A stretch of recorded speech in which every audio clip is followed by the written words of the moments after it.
روزگاری در باشکوه‌ترین سالهای قرن، زمانی که نام بلوچستان هنوز مثل افسانه‌ای زنده بر زبانها میچرخید، پسری کوچک در شهر ساحلی جاسک زندگی میکرد. پسری که روزی نامش لرزه به جان بزرگان میانداخت. دلیر تنها 8 ساله بود که در یک حادثه تلخ پدر و مادرش را از دست داد.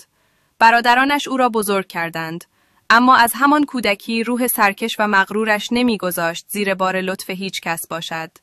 او میخواست خودش زندگی خودش را بسازد و همین سرآغاز سرنوشت متفاوتش شد. آن روزها پرتغالی‌ها در جاسک ساکن بودند و مسیر صادرات و واردات دست آنها بود. دلیر با گوش دادن به حرفهایشان زبانشان را آموخت. کنارشان کار کرد و کم کم وارد بازار تجارت دریایی شد. سالها گذشت و این پسر یتیم تبدیل شد به یکی از تجار بزرگ مکران، تاجری که خرج زندگی چندین خانواده را میداد. در یکی از سفرهایش به امارات با غواص بزرگی آشنا شد. مردی که از عمق دریا الماس و سنگ‌های قیمتی می‌آورد و با تاجران بزرگ رقابت می‌کرد.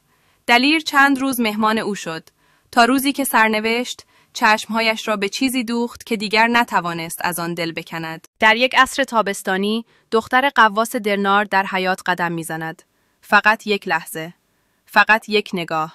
اما همان یک نگاه کافی بود تا دلیر یک دل نه 100 دل عاشق شود. قوم عرب و بلوچ تعصب‌های خودشان را دارند. زنان با برکه، مردان با غرور. دیدن یکدیگر تقریباً ناممکن بود. همین ممنوعیت آن نگاه کوتاه را به یک عشق آتشین تبدیل کرد. چند ماه بعد دلیر طاقت نیاورد و از شیخ غواص رسما خواستگاری کرد. جواب: رد قاطع. من دخترم را به یک غریبه نمیدهم. اما دلیر آدمی نبود که با یک نه عقب بکشد. به جاسک برگشت. بزرگان محله و کنیزان را با خود سوار لنج کرد و دوباره به امارات برگشت. وقتی روبروی شیخ ایستاد گفت: اگر مرا نمیشناسی از بزرگانم بپرس، از اصالتم، از گذشتم. حتی اگر شک داری همین امروز با من به مکران بیا، اما جواب رد نده. شجاعت و هیبت دلیر دل شیخ را نرم کرد. چند روز بعد با وصلت موافقت کرد. 3 شب و 3 روز جشن در شارجه برپا شد. از 4 سوی خلیج مهمان آمد.